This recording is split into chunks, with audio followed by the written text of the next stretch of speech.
Hi, my name is Tom, and I recently got something in the mail that I'm very, very proud of, and I want to share with you. Okay, here it is. This is a master's in science degree in accountancy from San Diego State University.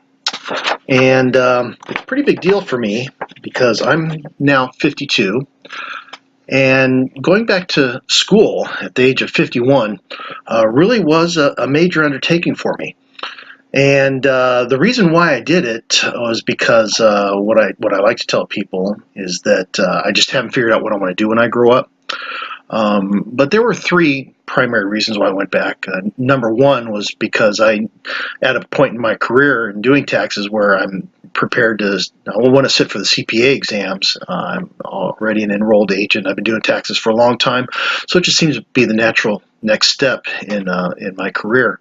Another one is that my oldest daughter is now a senior at San Diego State, and so being able to go to school with my kid, I mean, who gets to do that, right?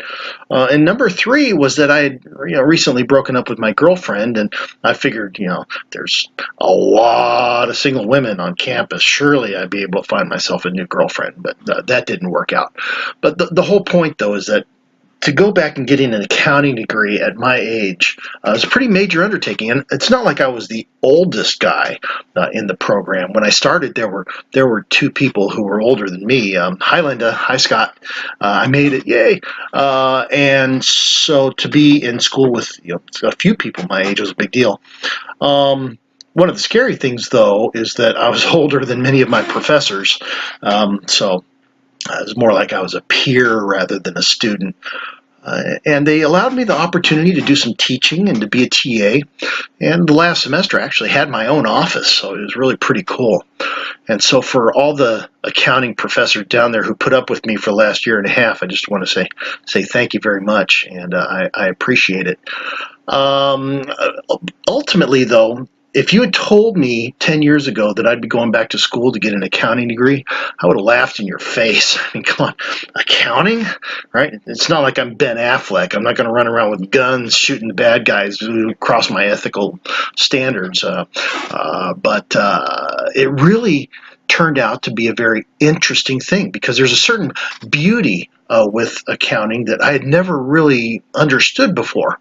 There's a balance to it. There's a system involved. There's a reasonable way of approaching things in order to track stuff so that you can communicate what it is that's going on in your business. And Dr. Bosky, who was my boss as a TA, would put it like that. He'd say accounting is the language of business. And learning that language was just so eye-opening for me. The beauty of it is there. It's organized. It's got rules. There's an ethical standard associated with it to where I am now responsible for being an honest person. Not that I'm not an honest person, but I've been a salesperson my whole life, and I always knew that being in sales would be the best way for me to make money and the best way to address my abilities and put my abilities to work. But the problem with sales that I always found was that if you're not selling the right product, if it's not something that you can get behind and really support with your passion and your desire, then you're not going to be successful at it. I got into real estate sales when I was young because I believe that every person should own a home. And so that belief comes out in my sales technique and is what has always made me a good salesperson. And it's helped with taxation too, simply because I know that everybody has to do a tax return every year. And so having the skills and the ability to help people maximize their refunds and minimize their tax liability has become a passion for me. And being able to take that passion, communicate it to people, understand the laws behind it, understand the system behind accounting, all of that has worked together in order to make me a better salesperson. And the ethical standard that's involved and the requirements of honesty and those things, that morality behind it, has helped me out a lot because I was born with a particular ability, And it's an ability that I call hyperfocus ability, HFA. I refuse to call it anything else because ultimately it is what has given me the drive, the desire, the ability to chip away all the concrete up here in this 52-year-old brain and open up my head and allow these accounting professors to dump stuff in there and get it organized in a way that I understand it. And the whole system working together and having the ability to focus on particular aspects of the profession and be able to do the research and understand the history and all that has gone so far into helping me to recognize these abilities that I have, that I've decided that I want to get the word out to the world, that this hyper focus ability is something that if you have it, it's something to embrace. It's something to get mastery over. It's something to not be ashamed of. It's something that can benefit you. And I come from a family that has it. It turns out that this ability is genetic. It's something that gets passed down. It's a dominant gene. So if one of your parents has it, there's a 50 to 75% probability that you'll have it. If both your parents have it, it's like a 90% probability that you'll have it. And so if you have it, then there's a probability that one or both of your parents has it. And if you're wondering what it is by now, well, too bad, because I'm not going to call it anything else other than HFA. If you have searched for information about what this is, then, oh, hi, Chloe. It's my daughter back there. Wave. My kids, I love them. The ability to focus on one thing to the exclusion of everything else is something that most people in this world do not understand, and they can't grasp our ability to do it.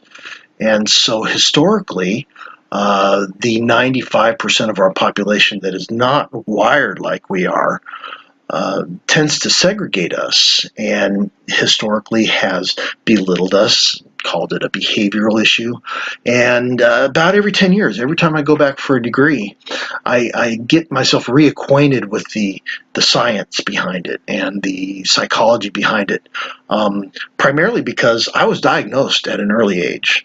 My dad has it. My dad was a child psychologist, and when I was born, as a child, I exhibited all of the standard regular behaviors that are associated with hyperfocus ability. And he knew about the medications that are on the market for it, but refused to put me on those. And now I look back and I say, thank you, Dad, for not doing that, not putting me on the meds, because the skills that I had to learn in order to take this hyper-focus ability and turn it into a tool that's to my benefit has made me what I am. And I'm the kind of guy now who has no problem with learning. I have no problem with understanding stuff. I can take things that normally I would not want to do and turn that into something that captures my attention so that I do real well. My favorite story is when I was an undergrad, I had to take a Mexican history class. I mean, come on, Mexican history? It's just like accounting. Come on, accounting? But I was able to focus on it to the point to where I could see the beauty in it and turn it into something that is going to be a benefit to my life, not just financially. And by the way, I do have a bunch of work today, and so I want my clients who are watching this to know that, yes, I do have your files here on my desk, and yes, I will be working on them. Yes, it is the middle of tax season, and yes, I will get it done on time.